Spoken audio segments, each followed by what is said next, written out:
자, 교재 22쪽 돌았습니다. 사무소 개설 등록 및 결격 사유, 이제 본론 시간이다, 이런 이야기를 했습니다. 좀 전에 했던 거 다시 확인해 보겠습니다. 자, 여러분이 좀 전에 공부하셨다시피 공부를 열심히 하셔서 자격증을 취득하게 되면 언젠가는 중개업을 하시겠죠. 중개업을 빠르게 하시는 분도 계실 거고 또 늦게 하실 분도 계실 겁니다. 또는 뭐 자격증을 취득해서 나는 노후 대책으로 하나 가지고 있을 거다, 뭐 이런 분도 계시겠죠. 자, 빠르게 하거나 늦게 하거나 언젠가는 중개업을 할 예상으로 지금 자격증을 취득하셨다면 중개업을 할 때는 막 하는 게 아니고 뭐를 해야 된다? 등록을 해야 됩니다. 그래서 허가를 받는 것이 아니고 등록해야 된다, 이렇게 해서 등록이라는 단원이 출발한다 그랬습니다. 좀 감각을 살리려고 앞에 분 한번 물어봅시다. 자격증 취득하시면 언제쯤 중개업을 하실 것 같아요? 오늘. 바로 합니까? 예. 교육받고 바로 한다고요? 예. 대단합니다. 바로 한다 그랬습니다. 자격증 취득하시면 언제쯤 중개업하실 거예요? 예? 경험을 좀 갖고 그럼 훈련을 좀 받았어, 뭐 이래 하겠다, 뭐 그런 예상입니다. 몇 년쯤 교육 받으실래요? 훈련 받으려고? 애들이 좀 더 크면 그렇습니다. 자격증을 취득하시면 언제 중개업을 하실 예정입니까? 업무를 조금 배우고 나서 한 1년 뒤에. 배웠죠. 한 1년 정도 연수를 해서 1년 좀 연습하고 하겠다. 뭐 대체적으로 계획이 그렇습니다. 빠르게 하는 분도 있고 늦게 하실 분도 있고, 또 빠르게 한다 그랬지만 또 뭐 예상외로 늦을 수도 있을 거고, 또 나는 나중에 할게요 해놓고는 바로 하시는 분도 있을 거고, 여러 가지 사연이 있겠죠. 자, 어쨌든 지금 하고 싶은 이야기, 자격증을 취득하면 중개업을 막 하는 게 아니고 등록을 해야 됩니다. 그래서 단원이 중요한데, 지금 출발할 때 이 등록 신청자의 범위 해서 교재가 출발하고 있지만 여러분들이 단원이 중요하니까 먼저 판서, 칠판부터 한번 잘 보고 다시 교재로 수업하면 2번 하는 수업이 되잖아요. 그죠? 그래서 이번 시간 잘 들으시고 다시 책으로 들어가겠습니다. 지금 잘 보라는 뜻입니다. 자, 가볍습니다. 중개업을 할 때는 등록을 해야 되니까 상식적으로 등록을 신청해야 되겠다. 그건 상식이죠. 신청을 하면 접수하는 곳이 있을 겁니다. 접수가 하면 거기서 확인하는 절차를 거칩니다.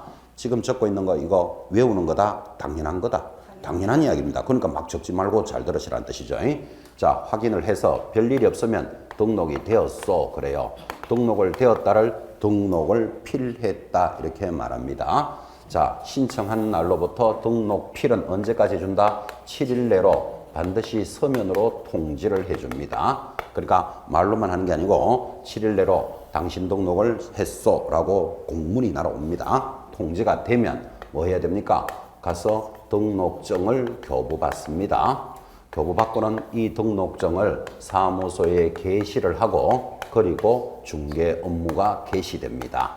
자, 지금 빠르게 이렇게 적었는데, 이렇게 적은 내용은 외우는 거다, 상식이다. 상식을 적었습니다. 상식을. 자, 이 내용이 등록의 큰 절차입니다. 그래서 지금 적은 내용도 시험에 들어옵니다. 이렇게 들어온 적이 있습니다. 중개 업무를 개시하고자 하는 자의 가장 가까운 시점은 어디입니까? 하고 물었기를 1번 신청, 2 접수, 3 확인, 4 통지, 5 교부 단계 하고 시험에 나온 바 있습니다. 답이 몇 번? 업무 개시의 가장 가까운 시점은 등록증 교부 단계죠. 이게 제일 가깝잖아, 그죠? 그러면 이런 문제를 왜 묻는가 하면 등록 신청해놓고 영업하면 안 된다, 지금 그 말이에요. 접수해놓고 영업하면 된다, 안 된다? 안 된다. 확인뿐만 아니라 통지받고도 뻐적뻐적 업무를 하면, 적발되면 위반합니다. 위반. 그러니까 지금 이 문제는 반드시 뭐를 요구하는 거다? 등록증을 교부받고 해야 된다라는 것을 요구하는 문제입니다. 그래서 큰 절차를 지금 적었습니다. 자, 이것이 이제 큰 절차라면 세부적인 절차가 있겠죠. 자, 등록 신청은 아무나 하는 것이 아니고 조건이 있습니다. 첫째, 자격을 취득하고, 이때 자격이라는 자격은 무슨 자격일까요? 공인중개사겠죠. 이제 우리 과목에서는 자격하면 자동으로 공인중개사입니다. 영양사를 취득하고 이런 거 아니겠죠, 그죠? 그래서 자격을 취득하고, 자격은 취득했지만 중개 업무는 잘 모르죠. 시험은 합격했지만, 그래서 교육을 좀 받아야 돼요. 그를 실무 교육을 이수하고, 세 번째, 사무소를 확보하고 신청해라. 사무소를 확보하고 신청합니다. 자, 이것이 세부적인 절차입니다. 자, 그러면 이제 이런 세 가지 조건을 갖춰야 되니까 지금 여러분들은 공부를 해야 될 이유가 있죠. 자격부터 취득해야 뭐 신청할 수 있으니까. 그래서 자격 취득이라는 게 조건이 딱 들어가 있습니다. 만약에 자격 취득이라는 말이 없다. 그러면 교육받고 사무소 만들어서 바로 영업하면 되잖아. 그죠? 자격 취득이 첫 번째 조건입니다. 교육을 이수하고 사무소를 확보하고 신청을 합니다. 자, 이런 세 가지 조건을 갖춘 자가 접수를 하러 갑니다. 어디 가서 접수할까요? 하니까 요 조건에 보면 장소가 보이셔야 돼요. 조건을 보니까 장소가 어디에 나옵니까? 사무소를 확보하고 오라 그랬잖아요. 그러니까 사무소가 만들어져 있으니까 사무소가 있는 시장, 군수, 구청장에게 접수를 합니다. 그럼 사무소가 있는 시, 군구에서 등록을 해주니까 우리는 이것을 등록관청이다 이렇게 말합니다. 자, 그럼 여러분 이렇게 말해도 되나요? 등록관청에 가서 접수한다 그래도 되고, 등록관청이 어디입니까? 이렇게 물으면 사무소가 있는 시장, 군수, 구청장 장소가 나와 있으니까 그죠? 등록관청은 아주 중요합니다. 이 등록관청이 만들어져야만 중개업이 시작되거든요. 그래서 등록관청에 대해서는 시험에서 안 물을 수가 없다. 자, 지금 이 단어를 잘 이해하셨는지를 한번 예를 한번 들어봅시다. 여러분이 자격증을 받았습니다. 교육도 받고 사무소를 서울특별시 종로구에 가면 관철동 이런 동네가 있습니다. 여기다가 사무소를 만들었습니다. 자, 여러분 종로구의 관철동에 왜 사무소를 만들었을까요? 여기서 하고 싶어서 또는 잘 될 것 같아서. 제가 묻는 질문은 전부 쉬운 질문들만 합니다. 관철동에 왜 사무소를 만들었다? 여기서 하고 싶어서 또는 잘 될 것 같아서. 그럼 사무소를 만들었으면 뭐 해야 된다? 등록을 해야 된다니까요. 어디 가서 등록해야 된다? 사무소가 있는 시장, 군수, 구청장, 종로구청에 가야 된다. 지금 그 이야기를 하고 있는 겁니다. 그래서 등록관청은 종로구청이 됩니다. 그런데 시장, 군수, 구청장, 시장 하니까 헷갈려가지고 서울시장한테 가서 등록해 주세요 하면 서울시장이 뭐라고 이야기합니까? 중개사법 쌤이 어떤 놈입니까? 이래 묻습니다. 잘못 왔다 지금 이 말이에요. 그래서 중개사법 쌤이 어떤 놈입니까? 할 때 제 이름 대면 된다 안 된다? 안 돼. 나는 똑바로 가르쳐 줬잖아. 그죠? 저 앞에 있는 학원에 중개법 쌤 이름이라든지 그런 거 대시기 바랍니다. 그래서 지금 여러분한테 뭐를 요구하고 있다? 정확하게 등록관청에 가야 된다. 지금 그 이야기를 합니다. 자, 그러면 서울시장은 왜 등록관청이 안 될까요? 서울시장은 등록관청이 아니라 그랬잖아요. 왜 안 될까요? 하면 서울에는 구가 있으니까 이렇게 대답합니다. 구가 있으면 무조건 어디 가야 된다? 구에 가야 된다. 되겠습니까? 시군구라는 개념입니다. 하나 더 해볼까요? 자, 여러분이 자격증을 받아서 교육도 받고 사무소를 여기에 둡니다. 경기도에 가면 안양시가 있습니다. 안양시에 가면 뭐 만안구에 만안구 만안동 있겠죠. 뭐 그죠? 여기에 중개사무소를 갖췄습니다. 이게 평촌인가 그렇습니다. 자, 여러분 중개사무소를 왜 만안동에 갖췄을까요? 그래, 하고 싶어서 잘 될 것 같아서 사무소를 갖췄으면 등록을 해야 된다니까요. 어디 가서 등록해야 된다? 안양시. 어디 가서 해야 된다? 사무소가 있는 시장, 군수, 구청장, 만안구청에 가야 된다. 지금 이야기하는 거예요. 그런데 지금 안양시 하는 사람 나오잖아 봐요. 그죠? 안양시에 가면 안양시장이 뭐라고 이야기한다 그랬죠? 중개사법 쌤이 어느 놈입니까? 아까 서울시장이 하는 소리고, 여기 안양시장은 어느 학원 출신입니까? 이런 것도 물어봅니다. 그러니까 결론은 뭐다? 잘못 왔다 이 말이에요. 자, 그럼 또 이런 말 묻습니다. 왜 안양시는 등록관청이 안 될까요? 그래, 구가 있으니까. 그렇게 대답합니다. 구가 있으면 무조건 어디 간다? 구에 갑니다. 그래서 우리 중개사법은 참 편안하게 만들어 놨습니다.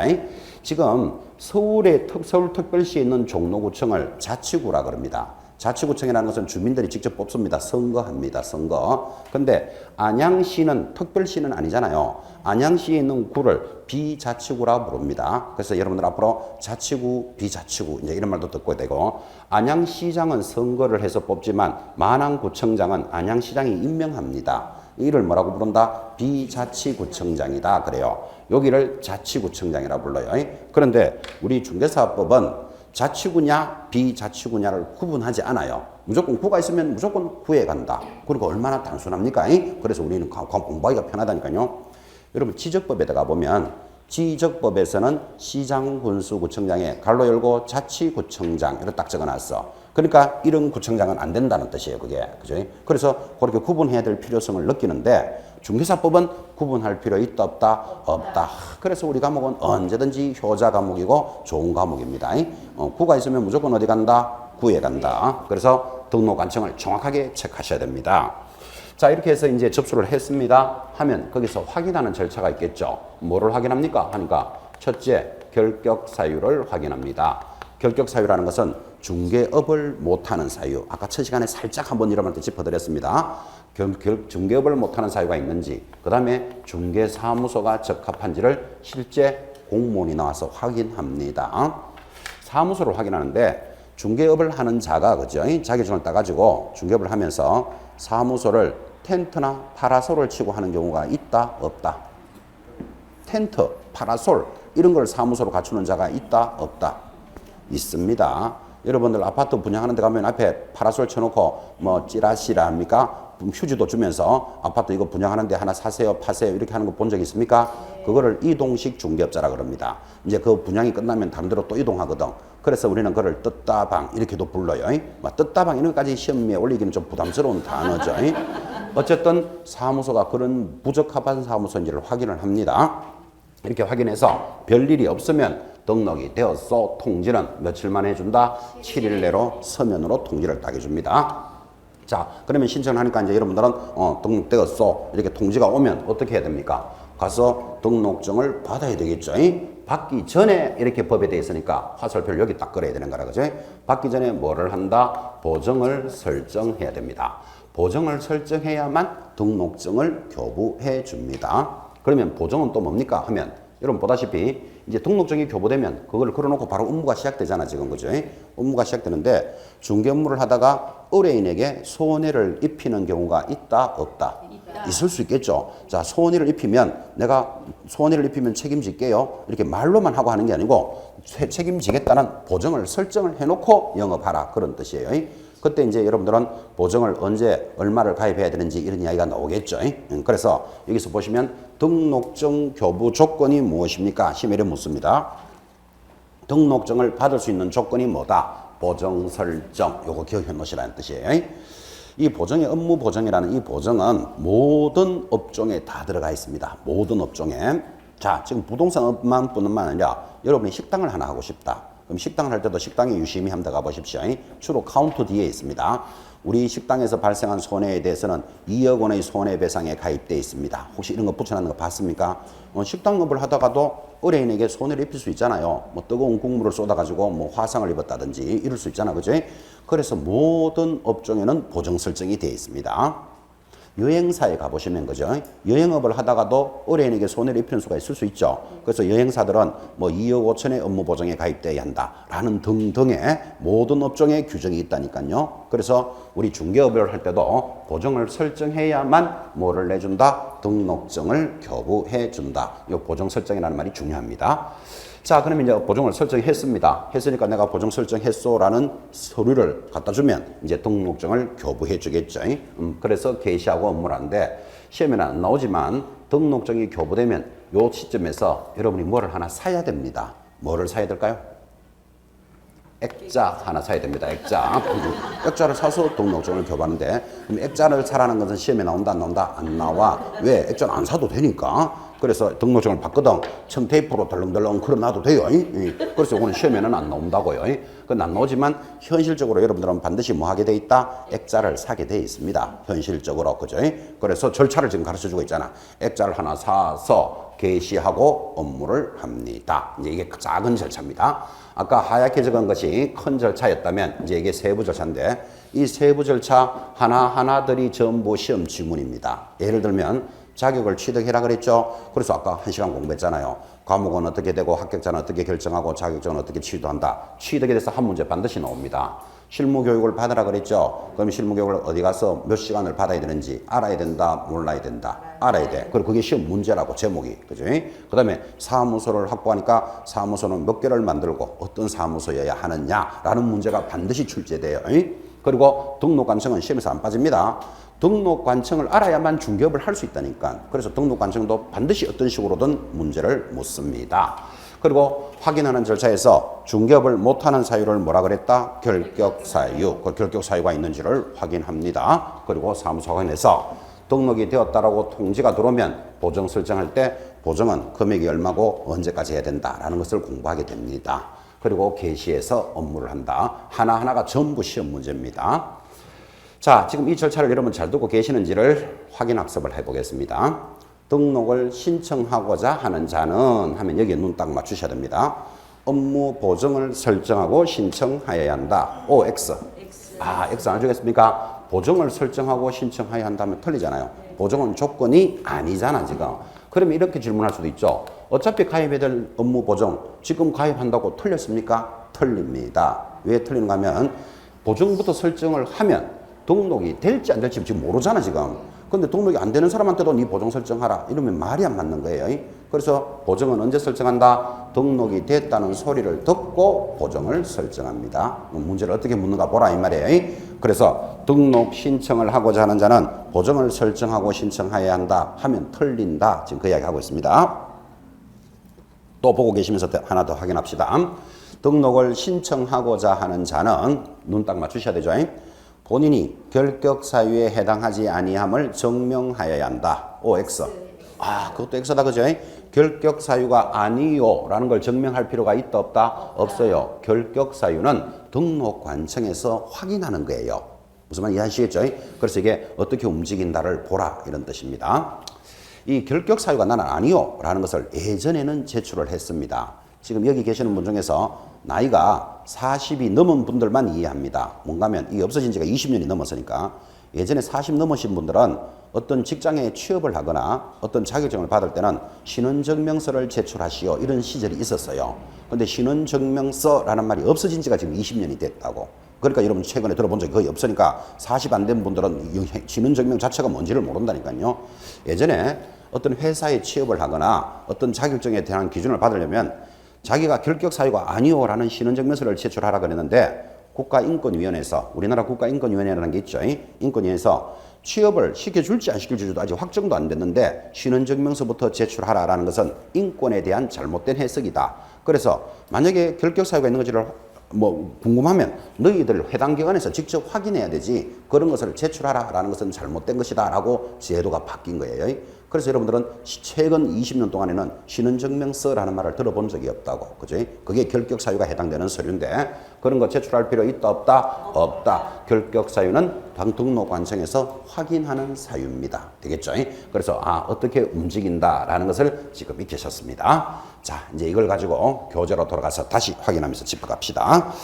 자, 22페이지 제일 상단 아주 중요한 조문이죠. 중개업을 영위하고자 하는 자는 사무소를 두고자 하는 지역을 관할하는 시장 찾았습니까? 시장의 동그라미. 좀 전에 이야기했죠. 근데 시장이라는 것은 무슨 시장이다? 구가 설치되지 아니한 시다. 그죠? 그러니까 서울시는 해당된다, 안 된다? 안 된다. 지금 그 말이잖아요. 시장, 동그라미, 군수, 동그라미, 구청장, 동그라미. 그를 우리는 뭐라고 부른다? 등록관청에게 등록을 하여야 한다. 등록에다가 다시 동그라미 합니다. 허가를 받아야 한다. 그런 말 안 했습니다. 등록을 하여야 한다. 그래서 이걸 등록관청이라 부릅니다. 그 다음에 등록신청자 읽으시면 되고 등록신청의 제한 천천히 갑니다. 자, 그리고는 확인학습 제일 밑에 가면 2번 등록 기준에 두 사람이 있습니다. 제일 밑에 2번에 1번 공인중개사 등록 기준 줄 것이고 줄을 딱 끊습니다. 제목에 23페이지 상단에 가니까 큰 2번 법인의 등록 기준 줄을 딱 끊습니다. 자, 그렇게 꺼놓고 여러분한테 묻습니다. 자, 이렇게 등록을 할 수 있는 사람은 두 사람밖에 없음을 지금 줄 꺼줬습니다. 누구? 공인중개사가 등록할 수 있고 그 다음 법인이 등록할 수 있다. 이 두 사람밖에 등록 못합니다. 그런데 우리 지난주에 했죠. 부칙육조라는 사람은 등록하는 사람은 아니죠. 옛날에 해오던 자로서 등록을 한 것으로 봐주는 자라 그랬잖아. 그죠? 그래서 등록할 수 있는 사람 두 사람이 딱 있다는 거 잘 보셔야 됩니다. 그리고는 지금 법인이라는 말이 이제 앞으로 여러분 계속 연결이 될 겁니다. 그래서 법인은 시험에는 크게 안 나오지만 상식적으로 이렇게 하나 기억을 해 놓으셔야 돼요. 세상을 살아가는데 인간은 두 종류가 있습니다. 자, 인간은 어떤 종류가 있을까요? 그렇습니다. 인간은 첫째, 자연인이라는 인간이 있고, 두 번째는 법인이라는 인간이 있습니다. 그래서 지금 법인 하는 말이 들어왔습니다. 자, 인간은 법에서 두 종류가 인정이 됩니다. 자연인은 누굽니까 하면 여러분과 저와 같은 사람을 자연인 그럽니다. 이를 또 다른 말로는 개인 그럽니다. 그래서 우리 무슨 이야기할 때 뭐 개개인별로 숙제를 해야 된다. 개인이라는 말을 쓰잖아요. 그래서 자연인 또는 개인이라면 그 자연인은 누가 만들까요? 여러분과 저와 같은 자연인은 누가 만들까요? 부모가 만듭니다. 부모가 만듭니다. 부모가. 그러면 법인이라는 인간도 있다 그랬잖아요. 법인은 누가 만들까요? 법인이니까 법이 만듭니다. 그래서 자연인은 부모가 자연인을 만든다면 법인은 법적인 인간. 법인이니까 법적인 인간은 누가 만들까요? 법원에 가서 만듭니다. 법원에 가서. 법원에서 만드는 자를 법인이라 그럽니다. 이 법인을 우리는 통상적으로 뭐라 부른다? 회사 이래 불러요. 여러분 삼성전자 주식회사 이런 말 들어봤나요? 파리바게뜨 이런 거 들어보셨죠? CNU 전부 다 법인들입니다. 저것들. 그런 법인들은 어디 가서 출생신고를 해야 된다? 법원에다가 해요. 법원에다가. 법원에서 출생신고를 하기 때문에 그거를 법인, 이렇게 법적인 인간이라 부른다고요. 자, 그럼 여러분들이 나중에 서울중개 주식회사를 하나 하고 싶다. 공인중개사로서 개업을 할 수도 있겠지만 나는 규모를 좀 크게 해서 법인을 하나 만들겠다. 여기 법인 만들 분 반드시 나옵니다. 그러면 서울중개주식회사라는 법인을 만들려면 어디 가서 만들어야 된다? 법원에 가서 만들어야 돼요. 법원에. 자, 그런데 여러분이 법원에 가서 회사 설립하는 게 쉽다, 어렵다? 어렵겠죠. 개인이 가서. 그래서 그거를 대신해 주는 사람이 있어요. 그가 누구다? 법무사예요. 그래서 여러분들이 그 뭐 법인을 만드는 절차, 서류 뭐 이런 거 다 구비한다는 게 만만치 않잖아. 그죠? 그러니까 일정한 수수료를 내고 법무사가 그 일을 대행해 줘요. 그래서 여러분들 법무사 사무실에 보면 뭐 소장 뭐 할 수 있습니다. 해놓고 제일 밑에 보면 법인 설립 등기 이런 거 적어 놨어요. 그래서 법인 설립도 법무사가 대행을 해 줍니다.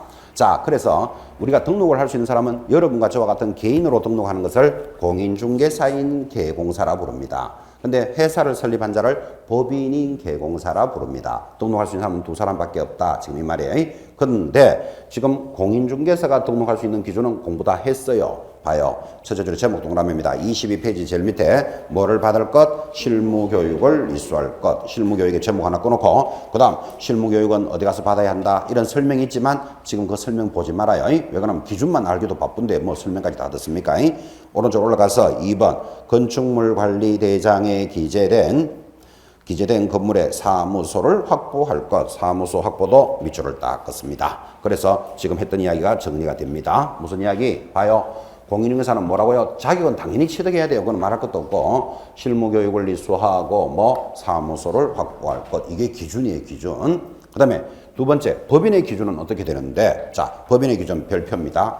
딱 보니까 하나 둘 셋 넷 다섯 개 나오잖아. 그죠? 다섯 개니까 문제 내기도 좋고 해마다 출제됐습니다.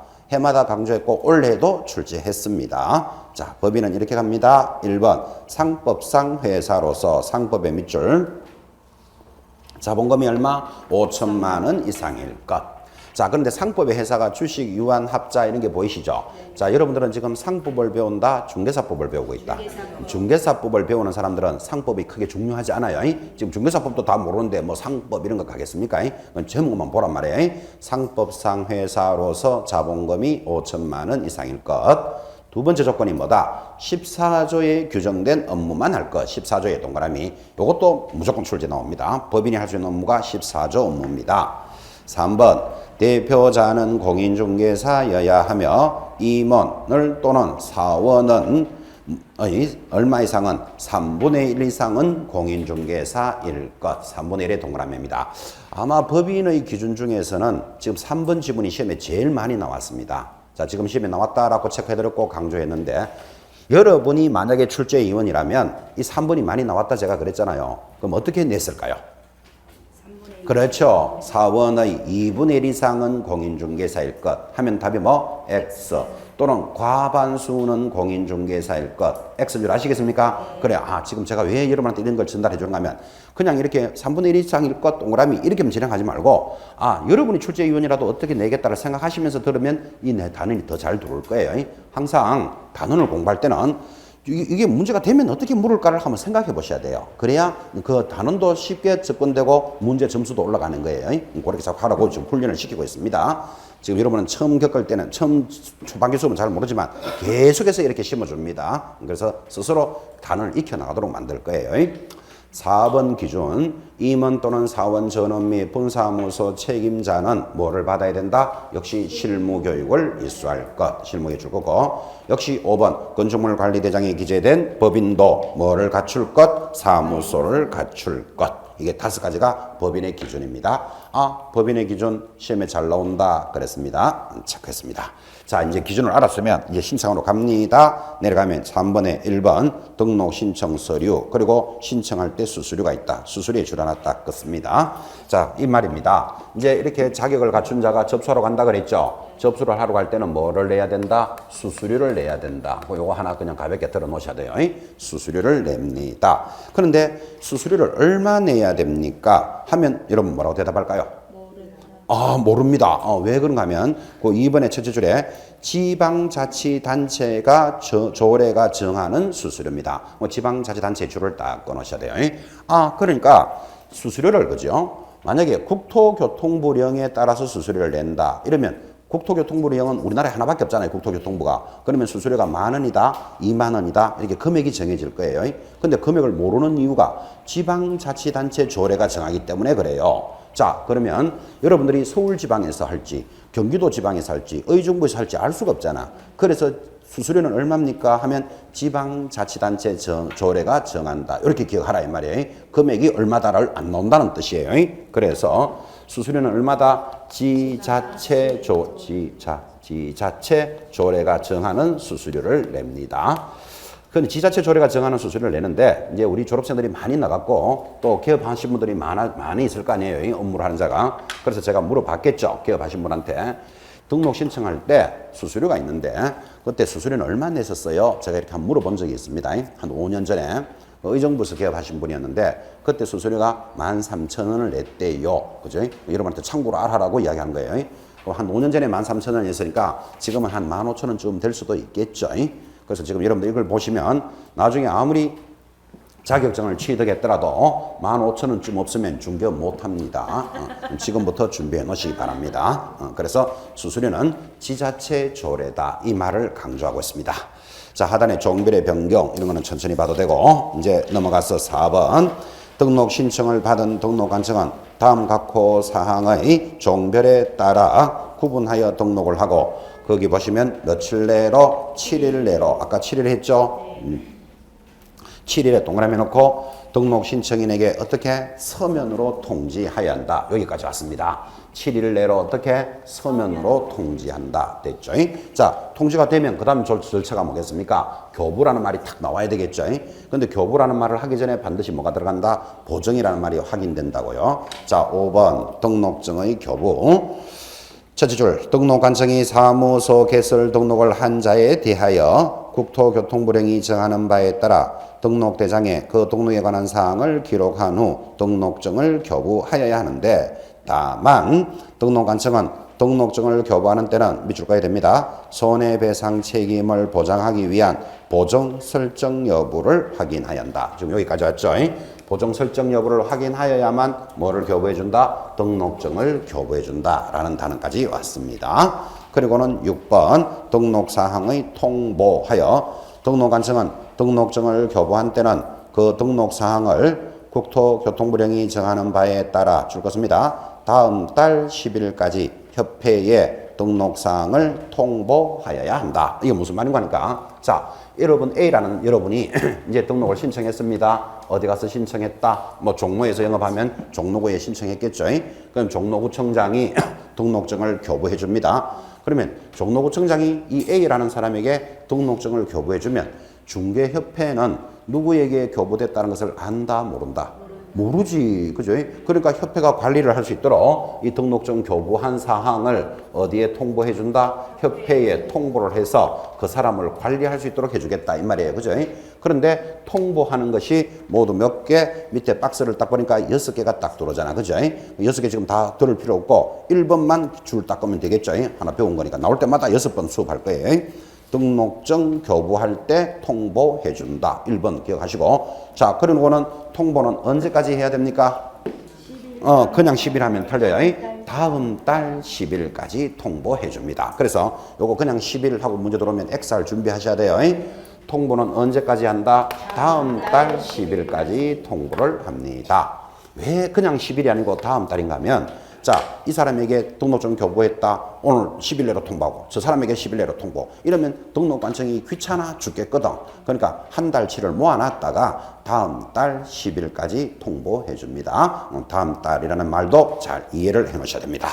자, 그리고는 내려가면 이제 7번 드디어 뭐 나온다? 업무의 개시. 봐요. 이제 등록증이 교부되면 시험에는 안 나오지만 뭐를 하나 사야 된다 그랬습니다. 액자는 여러분이 저절로 하나 사서 걸어놓고 업무를 개시한다. 소토리가 그렇습니다. 자, 이제 25페이지 가니까 이렇게 나옵니다. 4번. 이렇게 등록을 하고 영업을 하라 그랬는데 거기 보면 등록의 효력 소멸과 무등록 중개업이라는 도란이 들어왔습니다. 아주 중요합니다. 이 단어는. 자, 이렇게 등록증을 받은 자가 등록증을 교부받았습니다. 근데 이 등록증을 교부받았는데 효력이 없어졌어요. 효력이 소멸되었다. 왜 소멸됐을까요? 그렇지. 내가 등록증을 받고 영업하는 자가 효력이 없어지는 경우 1번 뭐 사망하거나 법인이 해산했다. 중개업을 하던 자가 사망할 수 있습니까? 할 수 있겠죠. 왜 사망했을까요? 오래 살아서. 왜 사망했을까요? 숨을 안 쉬니까. 어떤 분은 왜 사망했을까요? 하니까 아팠어 이래요. 지금 여기 안 아픈 사람 어디 있는데 다 아파도 공부하고 지금 다 써서 수업하고 있는데 그죠? 아파서 사망 안 합니다. 숨을 안 쉬면 사망합니다. 자, 그러면 개인이 죽으면 사망이라 불러요. 앞으로 법인이 죽으면 뭐라 부른다? 해산이라 불러요. 그 같은 말이에요.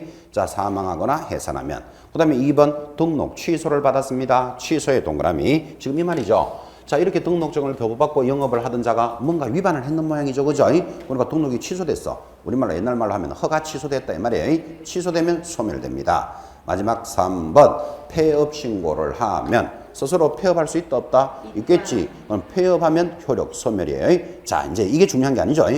효력이 소멸되는 사유는 한 번만 들어도 이해하잖아요. 왜 소멸되었다? 사망하거나 해산. 취소받았다. 그럼 소멸됐지. 그죠?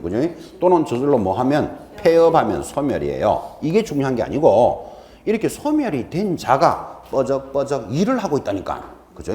그러면 뻐적뻐적 일을 하면 그거를 보고 뭐라고 부른다? 무등록 중개업이 된다고 이제. 이 무등록 중개업은 무조건 시험에 나온다 이 말이에요. 자, 그러면 무등록 중개업이라는 것은 유형이 나오지만 이런 거죠. 등록 신청도 하지도 않고 영업하는 자가 있어요. 그를 대표적으로 뭐라 부른다? 무등록 중개업이라 부르겠죠. 두 번째, 등록을 했더라도 이렇게 소멸이 되고 영업하는 자를 뭐라 그런다? 무등록 중개업자라 그럽니다. 좀 단원에 관심 있는 분은 이런 질문이 나와야 됩니다. 지금 사망하거나 해산하고 뻐적뻐적 일하면 무등록이 된다 그랬잖아요. 근데 사망했는데 무슨 일을 합니까? 이런 질문이 나와야 된다니까. 그죠? 관심 있으시면. 지금 사망했다 그랬잖아 지금. 그죠? 사망했는데 무슨 일을 합니까? 결코 이런 말이겠죠. A라는 자가 중개업무를 하다가 사망했다. 그러면 이제 영업을 그만하는 게 맞잖아요. 근데 사망 신고도 안 하고 거기에 직원들이 그대로 영업을 하고 있어요. 그런 경우를 뭐라 부른다? 무등록 중개업이 된다. 그런 뜻이에요. 자, 그 다음에 등록 취소받았다 그랬잖아요. 취소받은 자가 왜 영업합니까? 이렇게 물을 수 있다고 질문이. 그런데 A라는 자가 중개업을 하다가 등록 취소받았습니다. 취소받았으면 이제 영업을 더 못한다는 말이잖아요. 그런데 내가 하던 일이 내일 모레면 계약서 쓸 판이라 계약서를 쓰면 수수료가 지금 500만 원 나올 판인데 여러분 같으면 취소됐다고 영업을 안 하겠습니까? 뻐적뻐적 하겠습니까? 하지. 그래서 취소되고도 하는 자가 나온다고. 이를 무등록이라 부른다고. 됐죠? 그 다음 또 폐업했다고 그랬잖아요. 폐업을 했는데 왜 영업을 할까요? 하면 폐업하는 자도 마찬가지예요. A라는 자가 중개업을 하다가 뭔가 위반을 딱 했어요. 좀 있으면 취소 나올 판이라 위반을 했으니까. 그러니까 스스로 뭐를 내버린다? 폐업 딱 내요. 폐업 내고는 다시 그 일을 마무리하고 있다고. 그래서 폐업하고도 일을 하는 자가 생겨요. 그래서 이렇게 효력이 소멸된 자가 일을 하는 것을 뭐라고 부른다? 무등록 중개업이 된다고. 이 무등록 중개업은 옛날 말로 하면 무허가 중개업하고 같은 말이죠. 그래서 무등록에 대해서는 시험에서 절대로 안 빠진다고 시험에 묻는 게 그죠? 누가 무등록이다라는 걸 보시면서 자 거기 2번 중간에 이러면 무등록 중개행위의 효력 사무소 개설 등록은 중개행위의 무슨 요건이다? 적법 요건 동그라미지 유효 요건이 아니다. 이거 중요한 말입니다. 따라서 무등록 중개행위는 부적법한 행위로서 형벌의 대상은 되지만 형벌에 줄 거 놓고 무등록 중개행위에 의해 성립한 거래 당사자 간의 법률행위 그 자체의 효력에는 영향을 미치지 않는다. 그랬습니다. 자, 지금 지나가는 말이 아주 중요한 말을 앞으로 여러분 그림으로 기억하시기 바랍니다. 지금 무등록 중개업이라는 것은 이런 말을 했습니다. 물건을 파는 자 갑이 있습니다. 부동산을 가지고 있고 사는 자 을이 있습니다. 매수자. 여기에 이 그림이 중개하는 그림이라 그랬죠. 자, 여기 있는 A 개공사가 열심히 일을 해서 두 사람 사이에 계약이 일어났습니다. 이 계약을 우리는 뭐라고 부르자? 매매 계약이다 이렇게 부르겠습니다. 뭐 1억에 팔겠다. 이 사람 1억에 사겠다. 그러면 계약이 성립이 됐잖아요. 자, 계약이 성립이 됐는데 알고 보니까 이 A가 지금 우리가 공부하고 있는 무등록 개공사입니다. 자, 무등록 개공사다. 어떤 사람이죠? 등록도 안 하고 영업하는 자예요. 또는 효력이 소멸되고 영업을 하는 자예요. 자, 그렇게 무등록 개공사가 체결한 이 계약은 유효다, 무효다? 이게 중요한 말. 계약은 유효하다. 그죠? 앞으로 여러분들이 얼마나 열심히 배우게 되는가 하면 계약이라는 것은 당사자 사이의 의사의 합치다. 이렇게 해요. 이 파는 사람이 나 이렇게 팔겠다 하니까 이 사람이 사겠다 그랬겠죠. 그래서 계약이 성립되는 거지. 이 개공사를 보고 계약이 유효다 무효다를 따지지 않습니다. 내가 팔게 살게 그래서 계약은 성립하는 거예요. 그래서 무등록 개공사가 한 계약은 유효합니다. 이거를 무효로 하면 틀립니다. 자, 그럼 여기서 하나 배우는 거 있잖아요. 무등록 개공사가 하더라도 계약은 유효하다 그랬습니다. 그러면 등록한 사람이 하면 계약은 유효일까요? 무효일까요? 당연히 유효지. 그죠? 그러니까 등록이라는 것은 효력하고는 관계가 있다, 없다? 없다. 그래서 지금 줄 것이었잖아. 효력 요건이 아니다. 그랬잖아. 그죠? 그럼 효력 요건이 아니면 왜 등록을 해야 됩니까? 하니까 우리 중개사법에서 중개업을 하려면 등록해야 된다라고 정해놨어. 그래서 법에서 정한 것을 뭐라 그런다? 적법 요건이다. 이렇게 부르는 거예요. 자, 그래서 여러분들은 등록은 효력 요건이다 이렇게 들어오면 틀립니다. 이 시험에서 중요합니다. 등록은 효력 요건이 아니고 무슨 요건? 적법 요건이다. 자, 그런데 무등록 개공사가 한 계약은 유효하다 그랬잖아요. 계약은 유효하지만 이 사람은 뭐를 위반했다? 적법 요건은 위반한 사람 맞죠? 그래서 무등록 개공사는 형벌에 처해진다고. 그 형벌이 얼마다? 3년 이하의 징역, 2천만 원 벌금이라는 중개사법에서는 제일 센 형벌에 처해집니다. 이거 무조건 시험에 들어옵니다. 그래서 지금 여러분들이 이제 처음 듣는 분은 약간 어색하고 낯설겠지만 무등록 개공사에 대한 제재는 뭐다? 3년 징역, 2천만 원 벌금 꼭 체크하셔야 됩니다. 그래서 무등록 개공사가 한 계약은 유효하지만 이 사람은 적법 요건을 위반했기 때문에 형사처벌의 대상이 된다. 지금 이렇게 나왔고 자 여기서 또 하나 더 가야 될 게 있죠. 이는 보다시피 그러면 무등록 개공사가 한 계약은 유효하답니다. 그럼 계약은 유효하면 그러면 중개보수는 받을 수 있느냐? 이 문제가 생겼잖아. 그죠? 내가 한 일이 처벌은 받을 때 받을 값이라도 중개보수는 어떻게 되느냐? 하니까 여러분들 입장에서 무등록 개공사가 한 계약이 유효하더라도 수수료를 받을 권리를 준다는 것은 잘못된 말이죠. 그래서 중개보수는 인정할 수 없다까지 기억해 놓으셔야 됩니다. 중개보수는 인정할 수 없는데 만약에 먼저 받은 게 있다면 어떻게 되어야 된다? 반환되어야 할 것이다. 이게 판례입니다. 그래서 무등록 개공사가 받은 보수는 어떻게 된다? 반환되어야 한다. 왜? 무효로 보기 때문에까지가 체크하셔야 될 내용입니다. 자, 그 다음에 이제 내여장되는 단원이 5번 이중등록의 금지라는 표현이 들어왔습니다. 감각만 느끼시면 됩니다. 5번에 1번 이중등록의 금지 줄 딱 끊고 제일 밑에 보면 이중소속의 금지도 줄을 딱 끊고 그죠?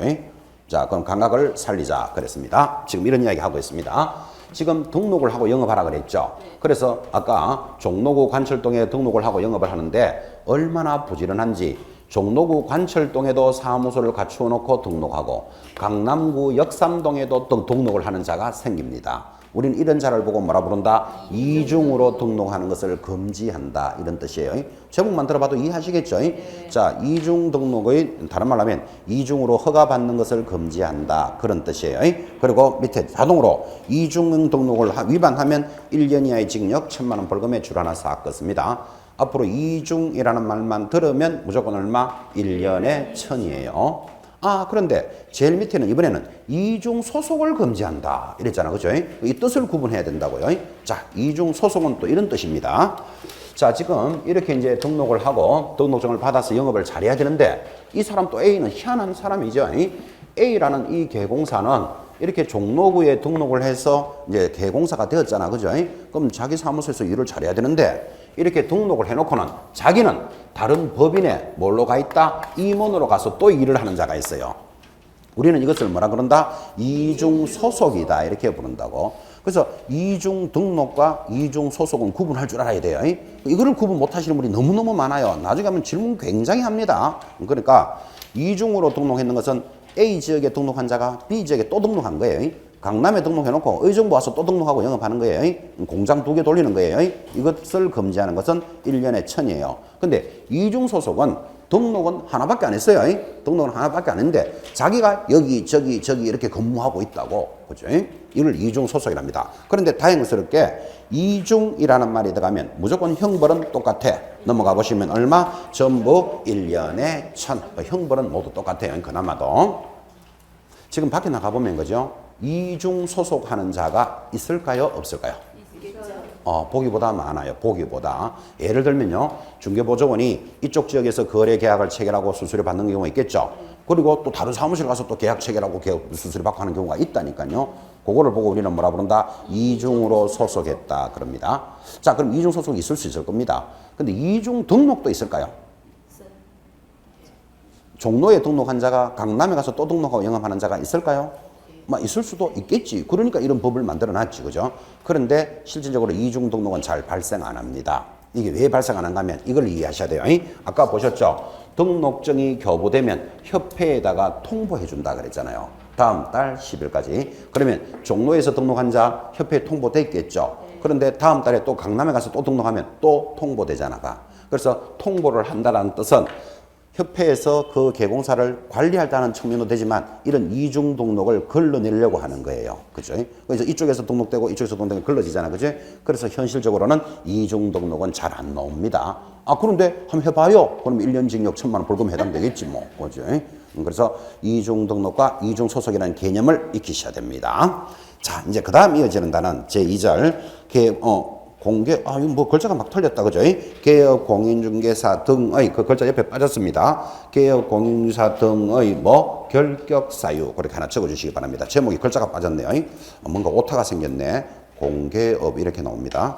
개업 공인중개사 등의 결격 사유. 제목에 2절에 그래 적어 놓고, 어쩌면 오늘 수업에서 가장 중요한 게 이 단원입니다. 그래서 지금 결격 사유가 돌았는데 제목조차가 잘못됐으니까 제목을 확인했습니다. 자, 여기 보시기 바랍니다. 결격 사유는 어디서 들었습니다. 어디서 들었습니까?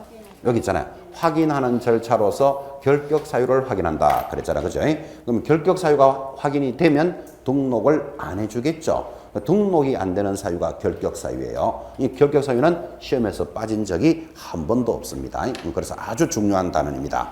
그래서 입문 과정이지만 이런 거 별표 딱 찍어놓고 앞으로 기본서 본 교재가 나오더라도 결격 사유는 제일 중요한 파트다라는 것을 익히고 계셔야 됩니다. 단원이 많기 때문에 10분 쉬었다가 정리하겠습니다.